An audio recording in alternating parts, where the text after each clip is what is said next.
Unataka kazi serikalini lakini kila siku unasikia watu wanasema ajira hakuna. Sasa sikiliza hii, Ngorongoro wametangaza nafasi 13 za kazi. Swali ni moja, je, utakuwa mmoja wa waliobahatika au utaishia kuona tangazo likipita?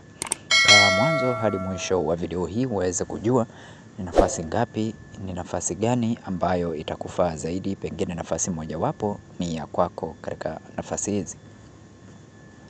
Karibu kwenye video hii muhimu inayokupa taarifa sahihi hatua kwa hatua kuhusu nafasi mpya za ajira zilizotangazwa rasmi na Halmashauri ya Wilaya Ngorongoro tarehe 16 Juni 2025. Hii sio ya kukosa, na pia nitakupa ushauri wa kitaalamu wa jinsi ya kujiandaa kushinda nafasi hizi. Nafasi zilizotangazwa, kuna jumla ya nafasi 13 zikiwa katika kada tatu muhimu. Kada ya kwanza ni msaidizi wa kumbukumbu daraja la pili. Hapa kuna nafasi 4. Ili uweze kupata nafasi hii unahitajika kuwa na diploma au NTA level 6 ya utunzi wa kumbukumbu na ujuzi wa kompyuta. Kwa lazima ufahamu kompyuta kama Microsoft Word, Microsoft Office, Excel, PowerPoint, Publisher, Email, Internet.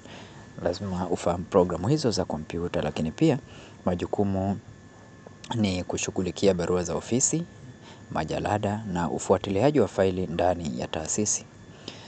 Nafasi nyingine ni dereva daraja la pili. Hapa kuna nafasi 4. Unatakiwa uwe na cheti cha kidato cha 4 au cha 6.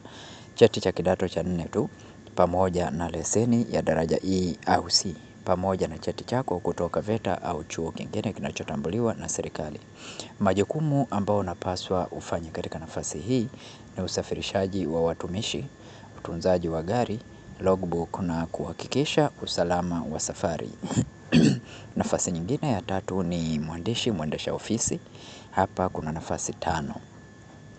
Sasa ili uweze kupata nafasi hii utahitajika uwe na diploma ya uhazili, ujuzi wa hati mkato maneno 80 kwa dakika kwa Kiswahili na Kiingereza, na matumizi ya kompyuta. Kwa lazima ufahamu kompyuta, program za office.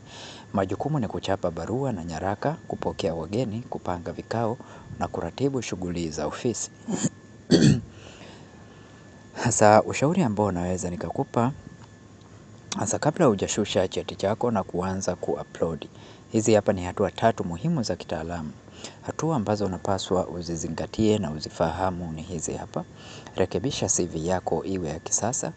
Usijaze tu historia, eleza mafanikio na uwezo halisi katika CV yako. Lakini ya pili, barua yako ya maombi iwe ya kipekee. Sema ni kwa nini unataka hiyo kazi na ulinganishe uzoefu wako na kazi hiyo.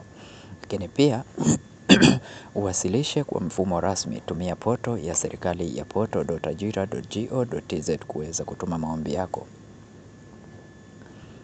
Tahadhari muhimu. Sasa tahadhari kwa wote wanaotuma maombi. Hakuna statement of result, provisional result au testimonial zitakazokubaliwa.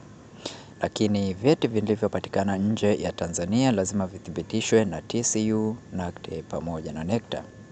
Lakini pia usijaribu kugushi nyaraka, hatua za kisheria zitachukuliwa. Na mwisho wa kutuma maombi ni tarehe 29 Juni 2025. Mwisho wa kutuma maombi ni tarehe 29 Juni 2025. Na kama unathamini nafasi kama hizi, bonyeza like, subscribe na share video hii kwa rafiki yako ambaye bado anahangaika kutafuta ajira. Kumbuka, kila nafasi ni nafasi ya mtu, pengine ni yako. Hakikisha umejitayarisha vyema na uingie kwenye portal mapema. Kila la heri. Lakini pia unaweza kujiunga na grupu letu la WhatsApp, link ipo katika sehemu ya description, ili uweze kupata usaidizi kwa haraka na update mpya za kila siku. Asante na karibu.